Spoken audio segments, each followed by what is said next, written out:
Hello students, welcome to the class. Subject Income Tax 2, 4th semester BCom, University of Mysore. And you're watching video session 12 related to Unit 2. Dear students, in the previous class, I have introduced you to the topic Income from Other Source of Unit 2. In this class, I'll be teaching you tax deducted at source, grossing up of net income, types of securities, and how to treat these securities for the purpose of income tax. So let's begin the class. What is tax deducted at source? TDS. TDS is the collection of tax from the very source of income. According to this, a person who makes you the payment above a certain limit deducts the tax at the prescribed rate under the IT Act and pays the tax to the central government on behalf of you. So TDS ಅಲ್ಲಿ ನಿಮಗೆ ಆದಾಯವನ್ನು ಯಾವ ಮೂಲದಿಂದ ಬರುತ್ತೋ ಅಲ್ಲಿಯೇ ಟ್ಯಾಕ್ಸನ್ನು ಕಡಿತಗೊಳಿಸಲಾಗುತ್ತೆ.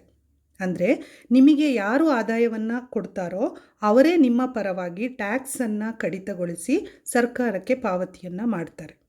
So here the tax is deducted at the source of income. Tax is deducted when the income is above a certain limit. ಒಂದು ಪರಿಮಿತಿಗಿಂತ ಹೆಚ್ಚಿನ ಆದಾಯ ಇದ್ದಾಗ TDS ಅನ್ನು ಮಾಡಲಾಗುತ್ತೆ ಮತ್ತು ನಿಮ್ಮ ಪರವಾಗಿ ಕೇಂದ್ರ ಸರ್ಕಾರಕ್ಕೆ ತೆರಿಗೆಯನ್ನು ಪಾವತಿ ಮಾಡಲಾಗುತ್ತೆ. For example, when you receive interest on bank deposit, that is on fixed deposit for example, bank will deduct 10% TDS from the interest amount and credits the remaining amount to your account as interest from FD. ನೀವು ಬ್ಯಾಂಕಿನಲ್ಲಿ fixed ಡೆಪಾಸಿಟನ್ನು ಇಟ್ಟು ಅದರಿಂದ ನಿಮಗೆ ಬಡ್ಡಿಯನ್ನು bank ಪಾವತಿ ಮಾಡುವಾಗ 10% TDS ಅನ್ನು ಕಡಿತ ಮಾಡಿ ಉಳಿದ ಇಂಟ್ರೆಸ್ಟ್ ಮೊತ್ತವನ್ನು ನಿಮ್ಮ ಖಾತೆಗೆ ನೀಡ್ತಾರೆ. ಇಲ್ಲಿ 10% TDS ಅನ್ನು ಡಿಡಕ್ಟ್ ಮಾಡೋದಕ್ಕೆ ಒಂದು ಲಿಮಿಟ್ ಅಂತ ಇದೆ. ಫಾರ್ ಎಕ್ಸಾಂಪಲ್, ನಿಮ್ಮ bank interest from fixed deposit, if it is above 40,000, then TDS is made. So ಇಲ್ಲಿ TDS ಅಂತ ಹೇಳಿದ್ರೆ ಟ್ಯಾಕ್ಸ್ ಡಿಡಕ್ಟೆಡ್ ಎಟ್ ಸೋರ್ಸ್. ನಿಮಗೆ ಎಲ್ಲಿ ಆದಾಯ ಬರುತ್ತೋ ಅಲ್ಲೇ ಟ್ಯಾಕ್ಸನ್ನು ಕಡಿತ ಮಾಡಿ ನಿಮ್ಮ ಪರವಾಗಿ ಪಾವತಿಯನ್ನು ಮಾಡಲಾಗುತ್ತೆ. ಇನ್ನೊಂದು ಉದಾಹರಣೆಗೆ, if you get a lottery income, okay, if you get a lottery income, the whole winning amount is not given to you. There will be a deduction of 30% from the lottery income as TDS and the remaining amount will be given to you. ಅಂದರೆ ಉದಾಹರಣೆಗೆ, ನಿಮಗೆ ಲಾಟ್ರಿಯಲ್ಲಿ ಏನಾದರೂ income ಬಂದರೆ ಪೂರ್ತಿ ಮೊತ್ತವನ್ನು ನಿಮಗೆ ಕೊಡಲ್ಲ. ಅದರಲ್ಲಿ 30%ಅನ್ನು ಟ್ಯಾಕ್ಸ್ ಅಂತ ಡಿಡಕ್ಟ್ ಮಾಡಿ ಉಳಿದ 70%ಅನ್ನು ನಿಮಗೆ ನೀಡಲಾಗುತ್ತೆ. ಈ ರೀತಿ ಲಾಟ್ರಿ ಇನ್ಕಮಲ್ಲಿ ಉದಾಹರಣೆಗೆ TDS ಮಾಡೋದಕ್ಕೆ ನಿಮಗೆ ಬರುವಂಥ ಲಾಟ್ರಿ ಇನ್ಕಮ್ನ ಮೊತ್ತ 10,000ಕ್ಕಿಂತ ಅಧಿಕ ಇದ್ದಾಗ ಈ ರೀತಿ TDS ಅಂತ ಮಾಡ್ತಾರೆ. ಸೊ ಈ ರೀತಿ ನಿಮಗೆ ಯಾವ್ಯಾವ ಆದಾಯದಲ್ಲಿ ಮೂಲದಲ್ಲಿಯೇ ಟ್ಯಾಕ್ಸನ್ನು ಕಡಿತಗೊಳಿಸಲಾಗುತ್ತೋ ಅವೆಲ್ಲವೂ ಕೂಡ ಫಾರ್ಮ್ 26AS ಅಲ್ಲಿ ಇರುತ್ತೆ, ಅಥವಾ TDS ಸರ್ಟಿಫಿಕೇಟನ್ನು ನೀವು ಪಡ್ಕೊಳ್ಬಹುದು. Right? So this is about tax deducted at source. I have given you the introduction to it. Now let us see rate of TDS which is applicable and grossing up formula. ಪ್ರತಿ ಆದಾಯಕ್ಕೂ ಒಂದೇ ರೀತಿಯ percentage of TDS ಬರಲ್ಲ. ಆಮೇಲೆ ಆ limit of income ಅಂತ ಹೇಳಿದ್ನಲ್ಲ, ಎಷ್ಟು ಇನ್ಕಮಿನ ಮೇಲೆ ಇದ್ದರೆ TDS ಅನ್ನು ಮಾಡಲಾಗುತ್ತೆ ಅನ್ನೋದು ಕೂಡ ಟೈಪ್ ಆಫ್ ಇನ್ಕಮ್ಗೆ ಡಿಫ್ರೆಂಟ್ ಇನ್ಕಮ್ಗೆ different type of TDS amount fix ಆಗಿರುತ್ತೆ. ಆಮೇಲೆ ನಮಗೆ ಆಫ್ಟರ್ ಡಿಡಕ್ಷನ್ TDS ನಮಗೇನು ಮೊತ್ತ ಬರುತ್ತೋ ಅದನ್ನು ನಾವು ನೆಟ್ ಇನ್ಕಮ್ ಅಂತ ಕರಿತೇವೆ. ಆದರೆ ನಾವು ಇನ್ಕಮ್ ಟ್ಯಾಕ್ಸಲ್ಲಿ ಗ್ರಾಸ್ ಟೋಟಲ್ ಇನ್ಕಮನ್ನು ಮಾಡುವಾಗ ಈ ರೀತಿ ಆಫ್ಟರ್ TDS ನಮ್ಮ ಕೈಗೆ ಏನು ನೆಟ್ ಇನ್ಕಮ್ ಬರುತ್ತೋ ಅದನ್ನು ನಾವು ಗ್ರಾಸ್ ಅಪ್ ಮಾಡಬೇಕು. ಸೊ ಅದನ್ನೇ ನಾನಿಲ್ಲಿ 3 ಕಾಲಮಲ್ಲಿ ಕೊಟ್ಟಿದ್ದೀನಿ. ಒಂದು ಟೈಪ್ ಆಫ್ ಇನ್ಕಮ್, ಯಾವ ಟೈಪ್ ಆಫ್ ಇನ್ಕಮ್ ಅಂತ, ಇನ್ನೊಂದು ಯಾವ ಟೈಪ್ ಆಫ್ ಇನ್ಕಮಿಗೆ ಎಷ್ಟು ರೇಟ್ ಆಫ್ TDS ಅನ್ನು ಮಾಡಲಾಗುತ್ತೆ ಅಂತ, ಮತ್ತು ಎಷ್ಟು ಇನ್ಕಮಿಗಿಂತ ಅಧಿಕವಾಗಿದ್ದರೆ TDS ಅನ್ನು ಮಾಡಲಾಗುತ್ತೆ ಮೂಲದಲ್ಲಿ ಅಂತ. ಆಮೇಲೆ TDS ಡಿಡಕ್ಷನ್ ಆಗಿ ನಮ್ಮ ಕೈಗೆ ಬರುವಂತಹ ನೆಟ್ ಇನ್ಕಮನ್ನು ಗ್ರಾಸ್ ಮಾಡಿ ಬರೆಯೋದು ಹೇಗೆ ಅಂತ ಹೇಳ್ಕೊಟ್ಟಿದ್ದೀನಿ. ಓಕೆನಾ? So let us see. First ನಾನು interest on debenture securities issued by the local authorities, state corporation, listed debentures of company, any securities of central and state government ಅಂತ ಕೊಟ್ಟಿದ್ದೀನಿ. ಸೊ ಇದರಲ್ಲಿ percentage of TDS will be 10%. ನಿಮಗೆ ಈ ಮೂಲದಲ್ಲಿ interest ಬಂದಾಗ 10% ಕಡಿತ ಮಾಡಿ ಉಳಿದ ಮೊತ್ತವನ್ನು ನಿಮಗೆ ಕೊಡ್ತಾರೆ. ಯಾವಾಗ when the interest amount is above 10,000 per annum ಇದ್ದಾಗ ಮಾತ್ರ ಈ ರೀತಿ TDS ಅನ್ನು ಮಾಡ್ತಾರೆ. ಈ ರೀತಿ TDS ಮಾಡಿ ನಿಮ್ಮ ಕೈಗೆ ಬರುವ ನೆಟ್ ಮೊತ್ತ ಇದೆ ಅಲ್ವಾ, ಅದನ್ನು ಇಂಟು 100/90 ಮಾಡಿದಾಗ ನಾವು ಗ್ರಾಸ್ ಅಪ್ ಮಾಡಬಹುದು. Okay, for example, after 10% of deduction of interest, you have received 90,000 net amount into 100/90 ಮಾಡಿದಾಗ that amount will be grossed up. Why it is 90? Because 10% is the TDS. So 100 minus 10, 90 anna we are going to take. So let's see another item. Any other interest on securities, including interest on non-listed debentures. So any other interest on securities, including interest on non-listed debenture ಇದ್ದಾಗ same 10% TDS ಮಾಡ್ತಾರೆ. ಯಾವಾಗ 10,000 per annum ಗಿಂತ ಜಾಸ್ತಿ ನಿಮಗೆ interest ಸಿಕ್ಕಿದಾಗ, and rule same, net amount into 100/90. Next is payment of interest by bank, cooperative society, post office. For example, if you receive interest on bank fixed deposit ಅಲ್ಲಿ ಅಥವಾ cooperative bank ಅಲ್ಲಿ post office deposit ಅಲ್ಲಿ ನಿಮಗೆ interest ಬಂದಾಗ 10% TDS ಮಾಡಿ ಉಳಿದ interest ಮೊತ್ತವನ್ನು ನಿಮಗೆ ಬ್ಯಾಂಕ್ ನೀಡ್ತಾರೆ. ಯಾವಾಗ when this interest that you receive is above 40,000 per annum. And the same rule to gross up this net amount into 100/90. From any other source, if you get interest, 10% TDS is done, but the limit is if you get it above 5,000 per annum, TDS will be taken. Next, this is very important for us. Winning from lottery, crossword puzzle, card game, gambling, winning from horse race or any other casual income. In ಯಾವುದೇ casual income, for example, ಈ lottery, crossword puzzle ಇಂದ, card game ಇಂದ, gambling ಇಂದ, horse race ಇಂದ ನಿಮಗೇನಾದರೂ income ಬಂದಾಗ ಆ ಇನ್ಕಮಿಂದ 30% TDS ಅನ್ನು ಮಾಡಿ ಉಳಿದ 70% ನಿಮಗೆ ಕೊಡ್ತಾರೆ. ಯಾವಾಗ when this income is above 10,000 per annum. And here to gross up, what we are doing, net amount into 100/70. For example, if you have received 90,000 as lottery income after the TDS, 70,000 into 100/70.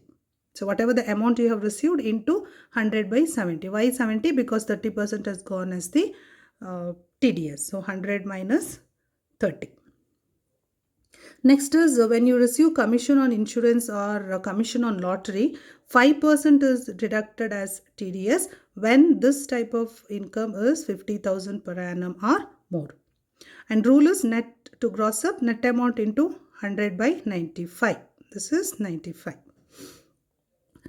Life insurance policy amount on maturity. If on maturity, if you receive the life insurance policy amount, 1% goes as the TDS, and this is done when the life insurance policy amount you receive is above 1 lakh. And to gross up, net amount into 100/99. Rent by individual. In case of rent, 5% goes as the TDS, and that happens when per month rent is above 50,000. To gross up, net amount into 100/95. So seeing this, the chart, you have come to know that to each of the income, rate of TDS is different, and that is applicable when that income crosses a particular limit. And whenever we receive the amount after the deduction of TDS, that is called as net amount. And when we are doing the calculation of gross total income, this net amount should be grossed up using the formula. So what's the formula? The same thing. To gross up, first we have to take the net amount, whatever the net amount, whether it is a net interest or any other net amount that is received, that should be multiplied by 100, and then 100 minus rate of tax deducted at source. For example, if the net lottery prize received after TDS is 70,000, net amount ನಿಮ್ಮ ಕೈಗೆ ಬಂದಿದೆ TDS deduction ಆಗಿ, ನಮಗೆ ಗೊತ್ತು lottery ಇನ್ಕಮ್ಗೆ TDS 30% ಅಂತ ಈಗ ತಾನೇ ಚಾರ್ಟಲ್ಲಿ ಹೇಳ್ಕೊಟ್ಟಿದ್ದೀನಿ. So gross ಮಾಡೋದು ಹೇಗೆ, 70,000 net amount into 100 divided by 100/30 ಅಂತ ಹೇಳಿದ್ರೆ 70. ಸೊ ಇದೆಲ್ಲ ಇಷ್ಟು ಬರೆಯೋ ಬದಲು 70,000 ಇಂಟು 100/70 ಮಾಡಿದ್ರು ಆಗುತ್ತೆ. ಸೊ ಗ್ರಾಸ್ ಅಮೌಂಟ್ ಎಷ್ಟು ಬಂತು, 1 lakh. ಅಂದರೆ 1 lakh ಲಾಟ್ರಿ ಇನ್ಕಮ್ ತೊಗೊಂಡ್ರೆ ನಮ್ಮ ಕೈಗೆ ಬರೀ 70,000 ಮಾತ್ರ ಬರುತ್ತೆ. 30% ಅಂದರೆ 30,000 ಸರ್ಕಾರಕ್ಕೆ ಟ್ಯಾಕ್ಸ್ ರೂಪದಲ್ಲಿ TDS ರೂಪದಲ್ಲಿ ಹೋಗುತ್ತೆ.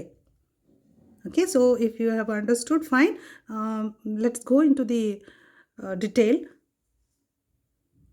Let's take another example.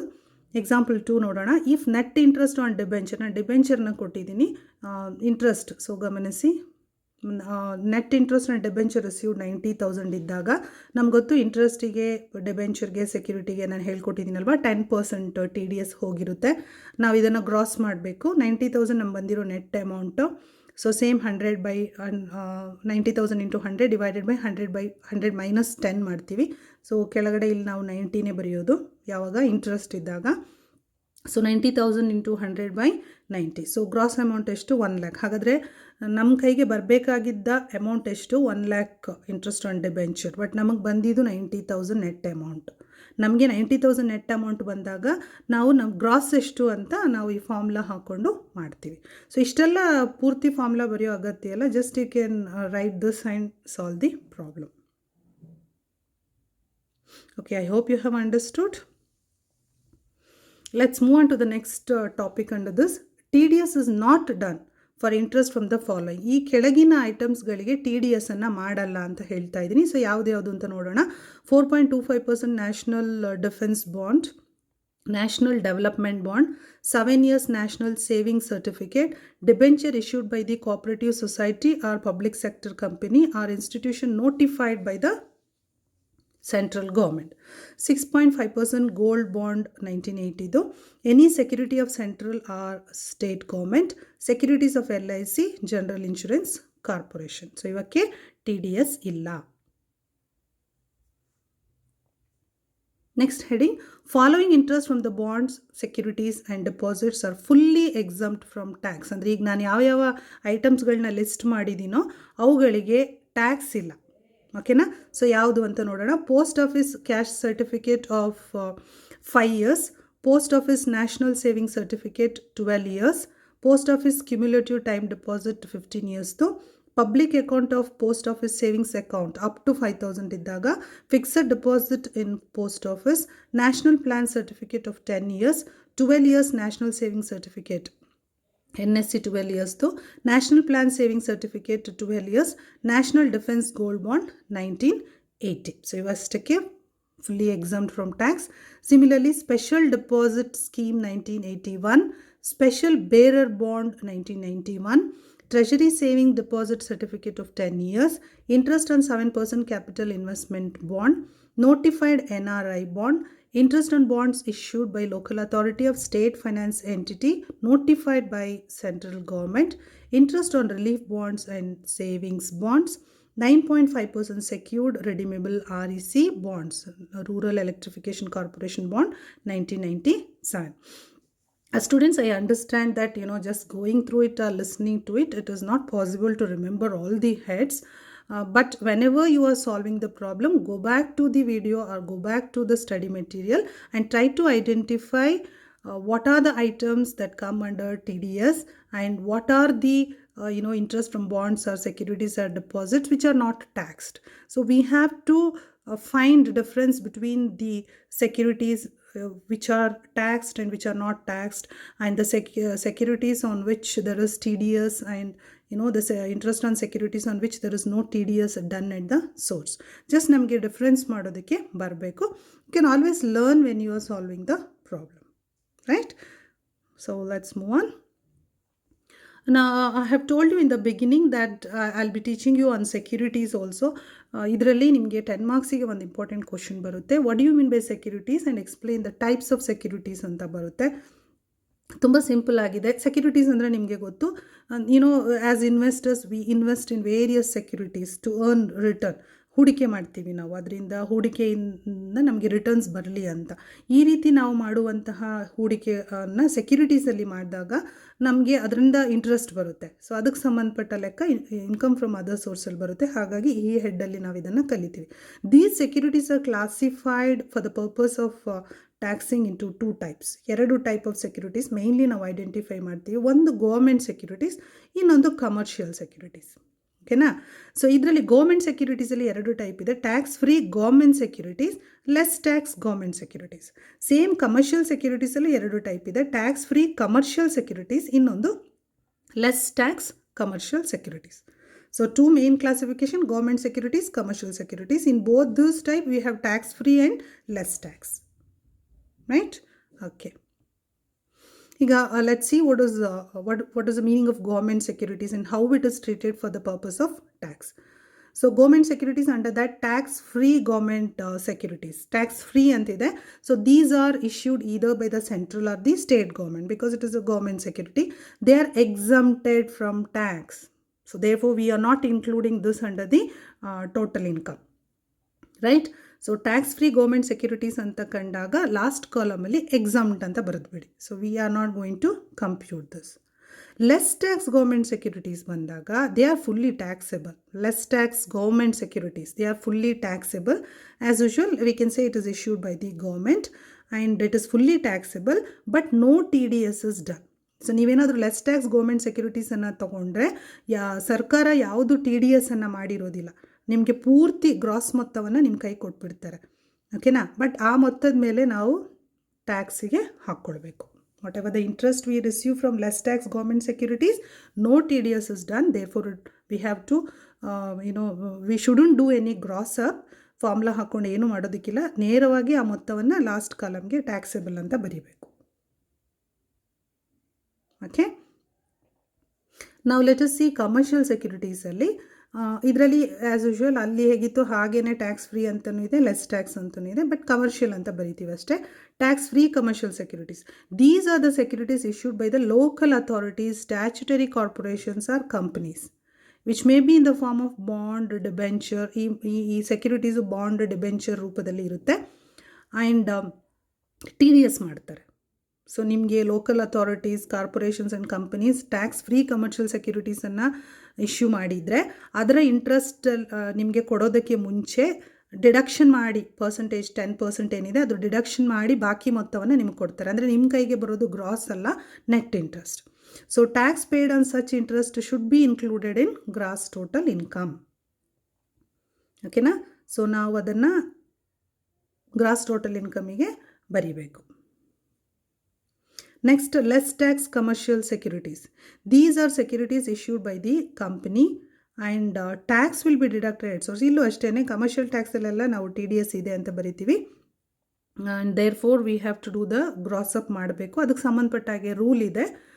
Gross up ಮಾಡೋದು ಹೇಗೆ, ಯಾವಾಗ ಕನ್ಸಿಡರ್ ಮಾಡಬೇಕು ಅಂತ ಅದನ್ನು ಇವಾಗ ನಾನು ಹೇಳ್ಕೊಡ್ತೀನಿ. ಸೊ ಕಮರ್ಷಿಯಲ್ ಸೆಕ್ಯುರಿಟೀಸಲ್ಲಿ TDS ಆಗಿರುತ್ತೆ, ರೈಟ್? ಸೊ ನಾವು ಗ್ರಾಸ್ ಅಪ್ ಮಾಡಬೇಕು, ಬಟ್ ಅಲ್ಲಿ ರೂಲನ್ನು ಹಾಕ್ಕೊಂಡು ನಾವು ಗ್ರಾಸ್ ಅಪ್ ಮಾಡಬೇಕು. ಓಕೆ, ಇದನ್ನೇ ಚಾರ್ಟಲ್ಲಿ ಹೇಳ್ಕೊಡ್ತಾ ಇದ್ದೀನಿ. Government securities and commercial securities, as we know we have 2 types of securities. Tax free government securities ಬಂದರೆ ಲಾಸ್ಟ್ ಕಾಲಮ್ಗೆ tax is nil because it is fully exempt from tax. Less tax government securities ಬಂದರೆ last ಕಾಲಮ್ಗೆ ಬರೀಬೇಕು. ಆದರೆ gross up ಮಾಡೋದಕ್ಕೆ ಹೋಗಬೇಡಿ. ಸೀದಾ whatever you receive as interest on less tax government securities write to the last column as taxable. And in case of commercial ಸೆಕ್ಯುರಿಟೀಸ್ಗೆ ಬಂದರೆ tax free commercial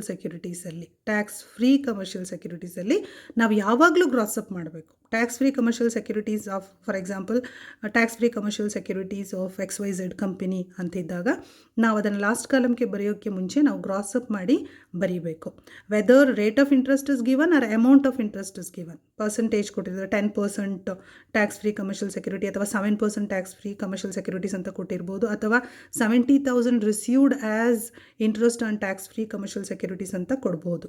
rate ಅಥವಾ ಅಮೌಂಟ್ ಯಾವ ಟೈಮಲ್ಲಾದ್ರೂ we have to do the gross up and write the amount. Less tax commercial securities ಇದ್ದಾಗ ಎರಡು ನಾವು conditions ನೋಡಬೇಕಾಗುತ್ತೆ. Interest amount ಕೊಟ್ಟಿದ್ದರೆ ಅವರೇ ಆಲ್ರೆಡಿ TDS ಮಾಡಿ ನಮಗೆ ನೆಟ್ ಕೊಟ್ಟಿದ್ದಾರೆ ಅಂತ ಅಂದ್ಕೊಂಡು ನಾವು ಗ್ರಾಸ್ ಅಪ್ ಮಾಡಬೇಕು. ಸೊ ನೆಟ್ ಅಮೌಂಟ್ ಇದ್ದಾಗೆಲ್ಲ ಗ್ರಾಸ್ ಮಾಡಬೇಕಲ್ವಾ. So when the interest amount is given in problem less tax commercial ಸೆಕ್ಯೂರಿಟೀಸಲ್ಲಿ ಕೊಟ್ಟಾಗ ನಾವು ಅದನ್ನು ಗ್ರಾಸ್ ಅಪ್ ಮಾಡಿ ಬರೀಬೇಕು. ಅದೇ ಇಂಟ್ರೆಸ್ಟ್ ರೇಟ್ ಕೊಟ್ಟಿರ್ತಾರೆ, for example 6% less tax commercial security of XYZ company on particular ಎಷ್ಟು ಸೆಕ್ಯೂರಿಟಿ ಎಷ್ಟು ವ್ಯಾಲ್ಯೂದು ಅಂತ ಕೊಟ್ಬಿಟ್ಟು ಅದ್ರ ಮೇಲೆ ಇಂಟ್ರೆಸ್ಟ್ ಕೊಟ್ಟಿರ್ತಾರೆ. ಸೊ ಇಂಟ್ರೆಸ್ಟ್ ಹಾಕೊಂಡು ನಾವು ಕ್ಯಾಲ್ಕುಲೇಟ್ ಮಾಡ್ತೀವಿ, ಹಾಗಾಗಿ ಗ್ರಾಸ್ ಅಪ್ ಮಾಡೋದಿಲ್ಲ. ಓಕೆನಾ. ಇಂಟ್ರೆಸ್ಟ್ ರೇಟ್ ಕೊಟ್ಟಾಗ ನಾವೇನೇ ಇದು ಇಂಟ್ರೆಸ್ಟನ್ನು ಕ್ಯಾಲ್ಕುಲೇಟ್ ಮಾಡ್ತೀವಿ. In that case we are not going to do the gross up. Okay. So government securities, commercial securities, tax free government security ಇದ್ದಾಗ ಹೇಗೆ ಟ್ರೀಟ್ ಮಾಡಬೇಕು, ಲೆಸ್ ಟ್ಯಾಕ್ಸ್ ಗೌರ್ಮೆಂಟ್ ಸೆಕ್ಯೂರಿಟಿ ಹೇಗೆ, tax free commercial securities always gross up ಮಾಡಬೇಕು. Less tax ಇದ್ದಾಗ interest amount ಕೊಟ್ಟಿದ್ದಾರಾ, interest rate ಕೊಟ್ಟಿದ್ದಾರಾ ಅಂತ we have to see. If it is interest amount we have to gross up. If it is interest rate we are not going to gross up the amount.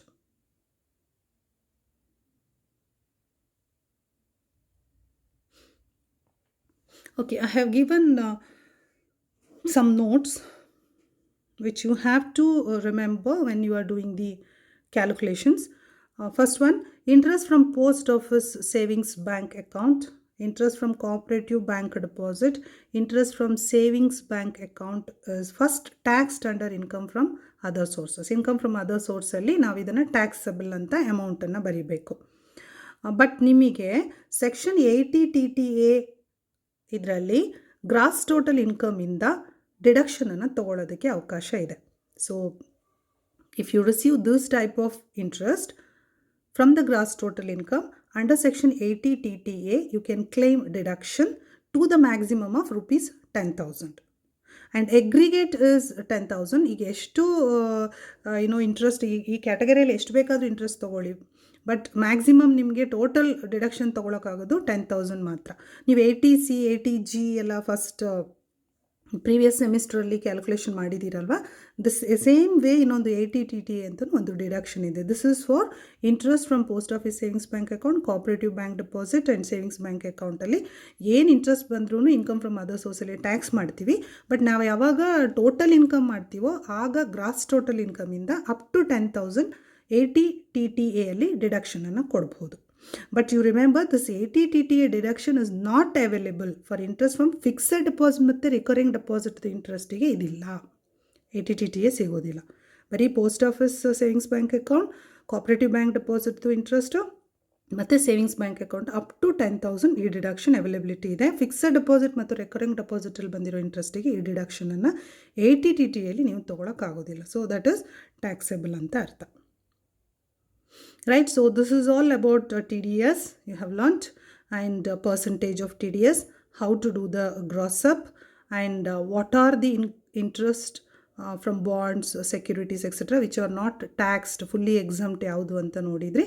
and different types of securities ಅನ್ನು gross up ಮಾಡೋದು, that is very important for this chapter. Okay, so important questions ರಿವಿಷನ್ಸಲ್ಲಿ what you mean by tax deducted at source 5 ಮಾರ್ಕ್ಸಿಗೆ ತಿಳ್ಕೊಂಡಿರಿ ಇದನ್ನು. What you mean by tax deducted at source TDS, and what you mean by securities, explain the different types of securities. ಇದು ನಿಮಗೆ 10 ಮಾರ್ಕ್ಸಿಗೆ ನೀವು ಕಲ್ತಿರಬೇಕು. And write a note on less tax commercial securities ಬಗ್ಗೆ ತಿಳ್ಕೊಂಡಿರಿ. ಓಕೆನಾ. ಲೆಸ್ ಟ್ಯಾಕ್ಸ್ ಕಮರ್ಷಿಯಲ್ ಸೆಕ್ಯೂರಿಟೀಸ್ ಬಗ್ಗೆ ಒಂದು 5 ಮಾರ್ಕ್ಸ್ ಅಷ್ಟು ಬರೆಯೋದಕ್ಕೆ ತಿಳ್ಕೊಂಡಿರಿ. ಇನ್ಕ್ಲೂಡಿಂಗ್ ಗ್ರಾಸ್ ಅಪ್ ಮಾಡೋದು ಹೇಗೆ ಅಂತಲೂ ನೀವು ಬರೀಬೋದು. ಆಮೇಲೆ list the securities that are exempt from tax. ಯಾವುದೆಲ್ಲ ಸೆಕ್ಯೂರಿಟೀಸ್ನ ಇಂಟ್ರೆಸ್ಟ್ ಇನ್ಕಮ್ ಫ್ರಮ್ ಟ್ಯಾಕ್ಸ್ ಆಗಲ್ಲ, ಎಕ್ಸಮ್ಟ್ ಆಗುತ್ತೆ ಅಂತ ನೀವು ತಿಳ್ಕೋಬೇಕು. ರೈಟ್. ಸೊ ನೆಕ್ಸ್ಟ್ ಕ್ಲಾಸಲ್ಲಿ ನಾವು ಪ್ರಾಬ್ಲಮ್ ಸಾಲ್ವ್ ಮಾಡೋಣ. ಅದಕ್ಕೂ ಮುಂಚೆ ನಾನು ನಿಮಗೆ ನೆಕ್ಸ್ಟ್ ಕ್ಲಾಸಲ್ಲಿ ಪ್ರಾಬ್ಲಮ್ ಸಾಲ್ವ್ ಮಾಡೋದಕ್ಕೆ ಮುಂಚೆ ನಾನು ನಿಮಗೆ ಬಾಂಡ್ ವಾಷಿಂಗ್ ಟ್ರಾನ್ಸಾಕ್ಷನ್ ಬಗ್ಗೆ ಹೇಳ್ಕೊಡ್ತೀನಿ. ಬಾಂಡ್ ವಾಷಿಂಗ್ ಟ್ರಾನ್ಸಾಕ್ಷನ್ ಅಂದರೆ ಏನು ಅಂತ ನೆಕ್ಸ್ಟ್ ಕ್ಲಾಸ್ ನಾನು ಹೇಳ್ತಾ ಇದ್ದೀನಿ. And let us learn in the next class about set off and carry forward of loss. Okay, set off and carry forward of ಲಾಸನ್ನು ನಾವು ಕಲಿಯೋಣ. ರೈಟ್. ಸೊ ಪ್ರಾಬ್ಲಮ್ ಸಾಲ್ವ್ ಮಾಡೋದಕ್ಕೆ ಟೈಮ್ ಇದ್ದರೆ ನಾವು ಸಾಲ್ವ್ ಮಾಡೋಣ, ಇಲ್ಲಾಂದರೆ ನಾವು ಥಿಯರಿ ಪಾರ್ಟೇ ನೋಡೋಣ. Bond washing and set off and carry forward of loss ಇದಿಷ್ಟನ್ನು ನಾವು ನೆಕ್ಸ್ಟ್ ವಿಡಿಯೋ ಸೆಷನಲ್ಲಿ ಕಲಿಯೋಣ. ಸೊ ಇವತ್ತು ನಾನೇನು ಹೇಳ್ಕೊಟ್ಟಿದ್ದೆ ಇದೆಲ್ಲ theory part which is very important to solve the problem under this unit. Okay students, keep learning. Thank you so much.